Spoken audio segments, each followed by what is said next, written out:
Saya dari kecil dididik agama. Saya sampai terkenal juara mengaji qori-qoriah terbaik. Tapi kok nasib saya seperti ini? Seolah-olah saya protes sama Allah Subhanahu wa Ta'ala dulu waktu masih saya Muslim.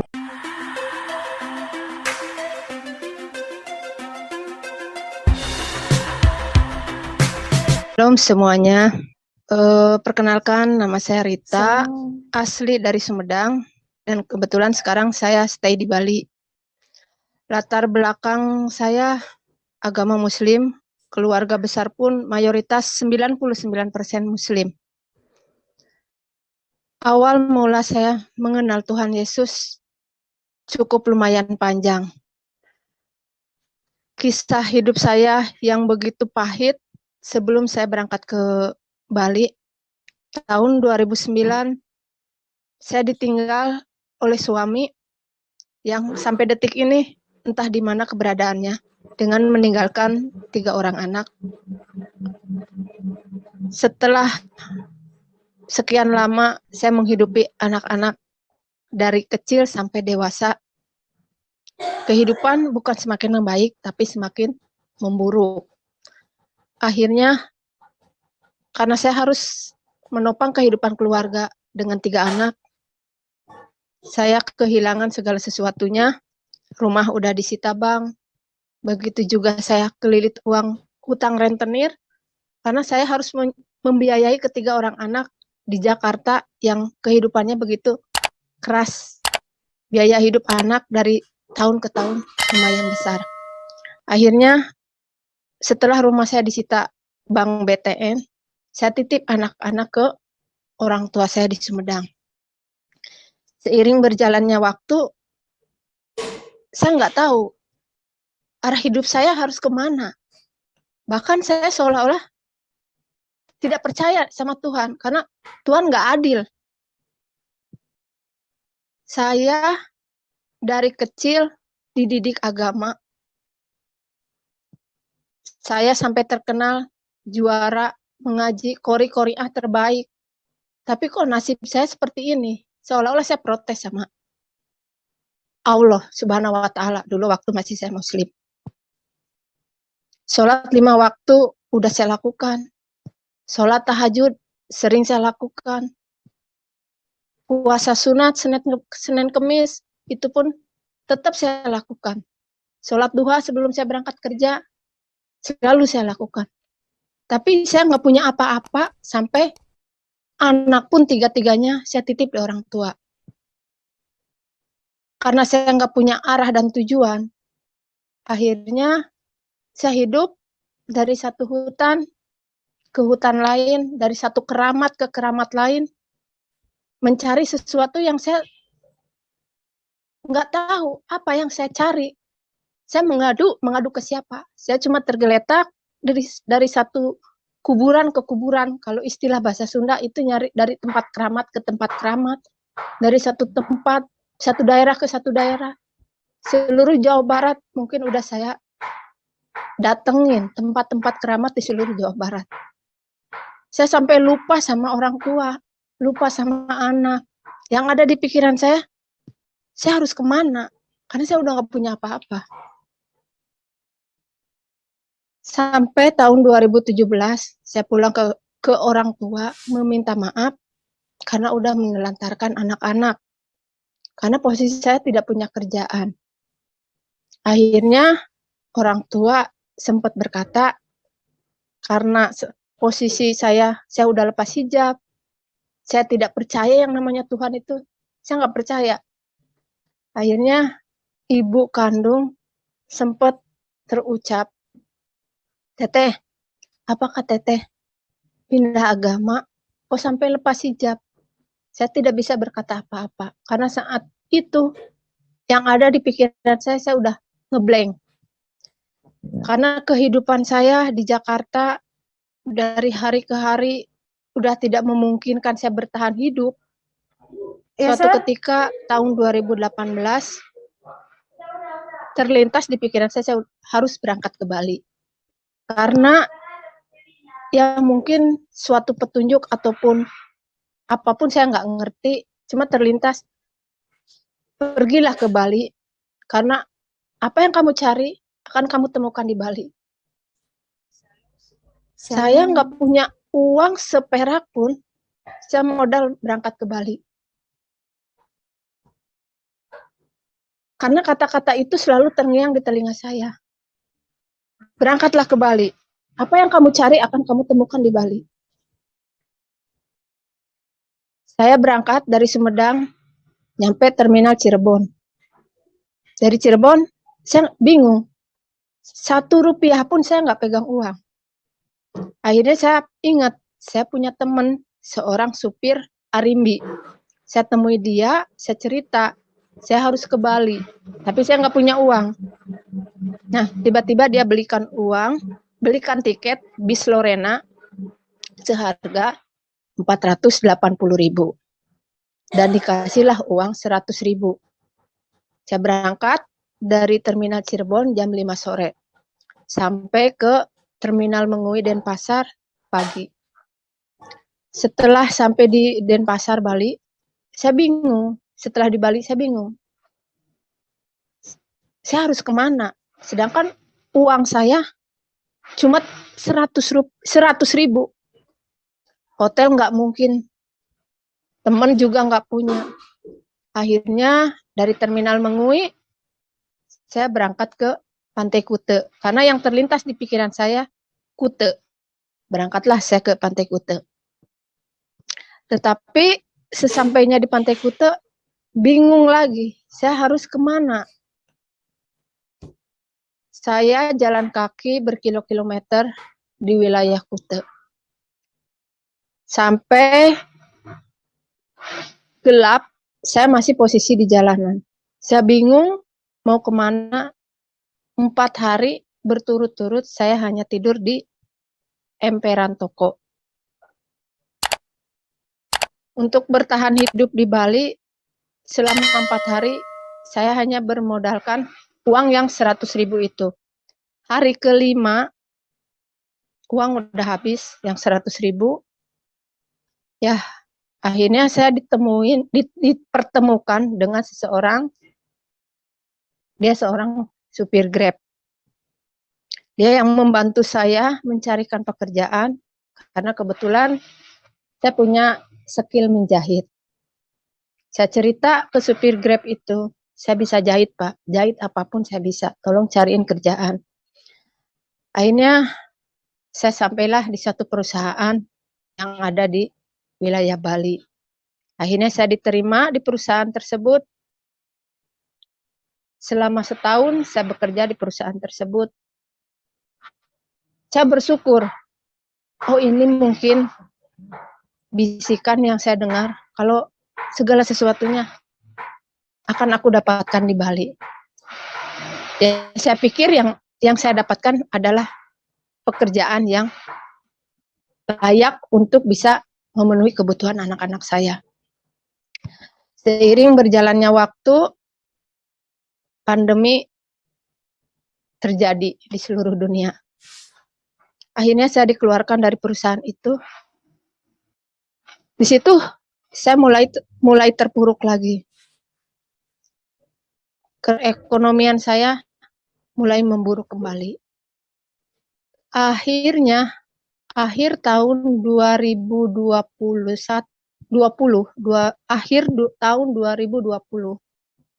bulan Desember, di situ saya mulai berada di titik hidup yang paling jenuh kembali. Cicilan motor 3 bulan tidak terbayar. Saya dikejar-kejar terus sama pihak EPF. Begitu juga kos-kosan saya nggak mampu bayar, karena memang saya udah dikeluarkan dari perusahaan. Awal tahun 2021, rasa takut begitu mencekam. Saya takut untuk menghadapi hari esok. Sampai protes, ya Allah, kalau bisa, aku nggak mau ada hari esok. Saya pengennya malam terus, karena aku takut. Keluar kos pun aku nggak berani. Karena aku takut pasti ketemu sama pihak FBF. Begitu juga saya takut ketemu dengan ibu kos. Akhirnya tanggal 15 Januari tahun 2021, tepatnya malam Kamis,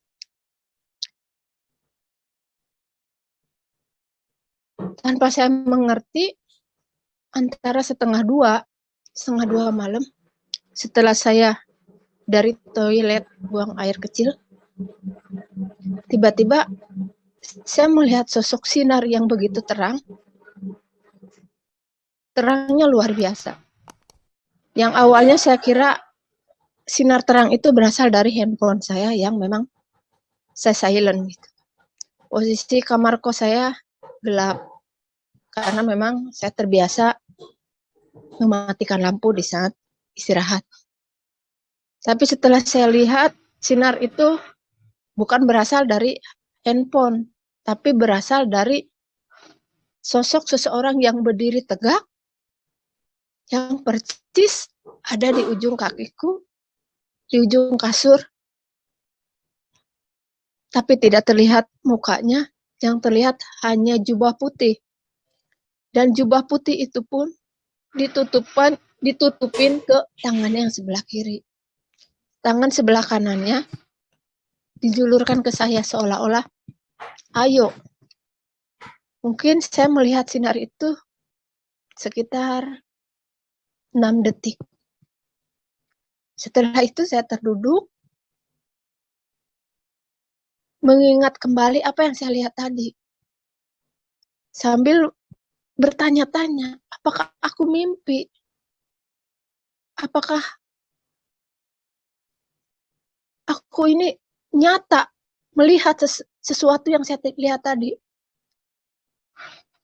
Setelah saya duduk, saya membaringkan kembali, beristirahat kembali, sambil terus bertanya, apa sih yang saya lihat tadi?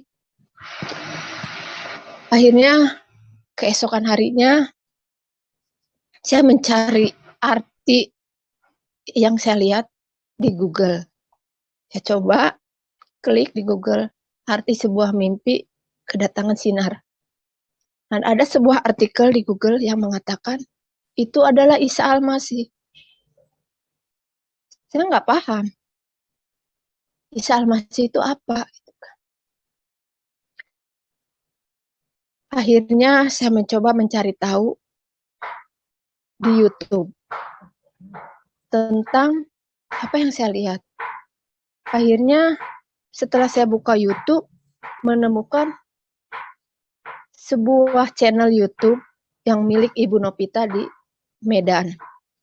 Di situ ada seseorang yang memberikan kesaksian tentang kedatangan sosok sinar, persis dengan apa yang saya alami.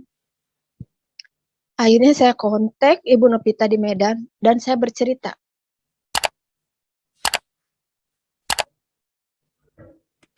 Pada awal saya bercerita ke Ibu Nopita spontan hanya menjawab, selamat datang di kerajaan Tuhan. Saya nggak mengerti maksud Ibu Nopita berbicara seperti itu. Akhirnya saya tanya, Ibu, maksudnya apa? Saya ini Muslim, Bu. Nggak mungkin saya didatengin Tuhan Yesus.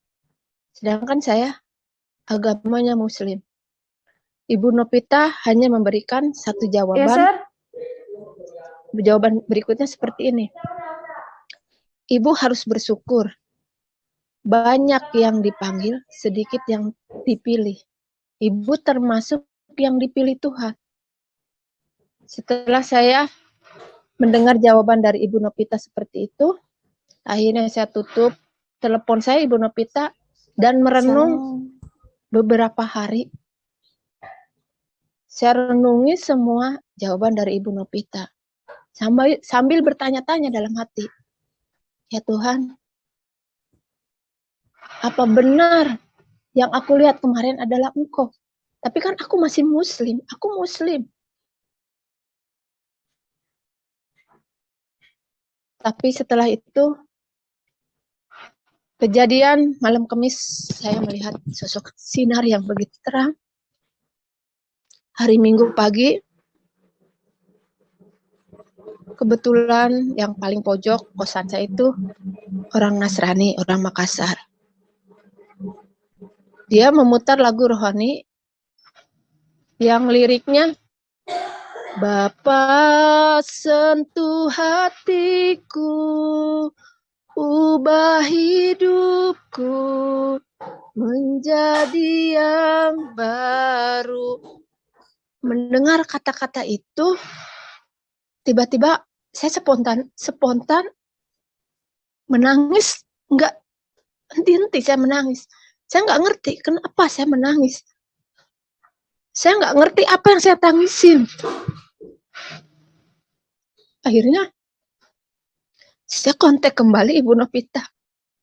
Bu,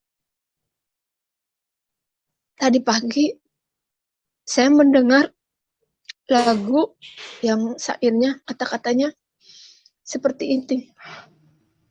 Bapak sentuh hatiku. Akhirnya Ibu Novita hanya memberikan satu jawaban. Dalam lagu itu ada kuasa Tuhan, Bu. Saya masih belum mengerti apa arti kuasa Tuhan.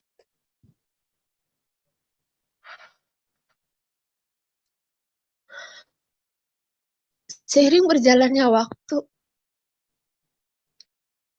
hal itu terulang kembali di minggu berikutnya. Di hari Minggu, tetangga saya pun memutar lagu rohani kembali. Yang kata-katanya Roh Kudus hadir di sini. Saat itu saya akan makan siang, tetapi tiba-tiba saya mendengar lagu itu. Di atas kepala saya itu seolah-olah ada tangan yang ditempelkan di kepala saya. Saya sampai berhenti, tidak melanjutkan makan. Saya hanya merasakan tangan yang ditempel di kepala saya yang memberikan begitu rasa tenang, memberikan begitu rasa damai di hati saya.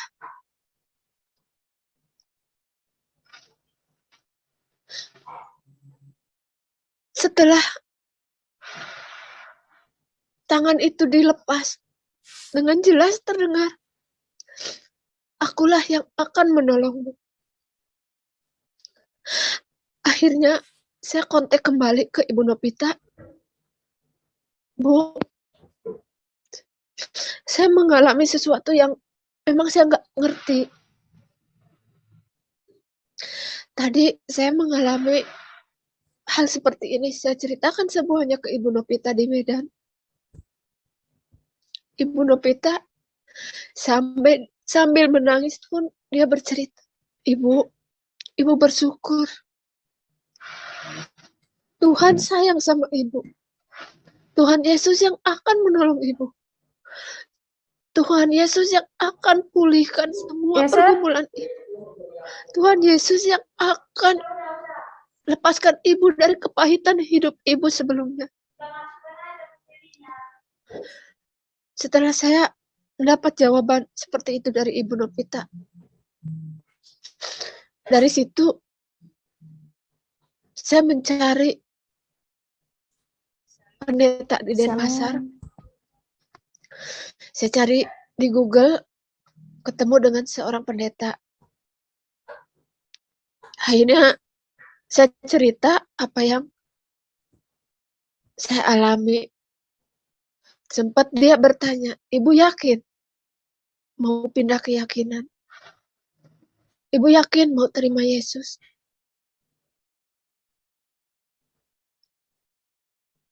Tanpa saya basa-basi, setelah saya mendapat penjelasan dari Ibu Novita, saya mengiyakan kalau saya memutuskan untuk ikut Yesus. Pasti ada pikiran, Tuhan kok disalib? Yang disalib manusia. Yesus. Kitab suci, wahyu Tuhan. Ketika kitab suci jadi kitab, saya tanya, kertasnya itu kekal nggak? Enggak. Enggak. Ya, enggak. Bisa dirobek. Tapi firmannya Kekal. kekal. Ya sama, tubuhnya, tubuh manusia. Dia mengambil jasmani manusia 9 bulan 10 hari. Dia tidak dikandung 7 hari langsung lahir kan? Iya. Tuhan sanggup buat seperti itu? Bisa. Bisa. Tapi kenapa dia tidak lakukan? Karena betul-betul supaya firman itu menjadi manusia. Karena yang ingin ditebus adalah manusia. Kemanusiaan pertama diciptakan oleh Tuhan yang segambar dan serupa dengan Tuhan telah rusak. Harus gambar yang asli dari diri Tuhan itu sendiri datang untuk memulihkan gambar itu. Hanya lewat Yesus. Suatu hari ada orang yang bertanya kepada saya, Pastor Deborah, apa sih yang paling menyenangkan hati Tuhan? Dia bertanya karena dia sangat ingin menyenangkan hati Tuhan. Dan waktu itu saya menjawab, apa sih yang ada di surga? Di surga itu penuh dengan penyembahan.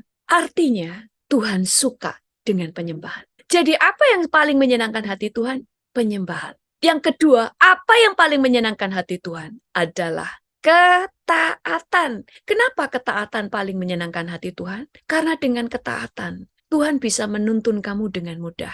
Dengan ketaatan, Tuhan bisa memulihkan kamu dengan mudah. Dengan ketaatan, kamu bisa melihat janji-janji Tuhan digenapi dan sebagainya. Itu sebabnya Tuhan sangat suka dengan ketaatan. Dan tanda seseorang yang mengasihi Tuhan dan percaya, dia berani untuk taat. Itu sebabnya Yesus pada waktu di bumi, dia berjalan di dalam ketaatan. Bahkan dikatakan taat sampai mati. Karena ketaatan adalah menyukakan hati Tuhan, menyukakan hati Bapa. Dan yang ketiga, yang paling menyukakan hati Tuhan adalah kamu. Oleh karena kamulah Tuhan rela mati, menyerahkan nyawanya, rela dianiaya untuk kamu. Kamulah yang selalu Tuhan tunggu untuk bertemu muka dengan muka di ruang doa. Kamulah yang selalu Tuhan nanti-nantikan ada sebuah pertemuan hanya kamu dan Tuhan. Itu sebabnya Tuhan berkata, supaya kamu mempersembahkan tubuhmu sebagai persembahan yang hidup dan berkenan kepada Allah. Yang Tuhan nantikan bukan uangmu, bukan pelayananmu, tetapi kamu.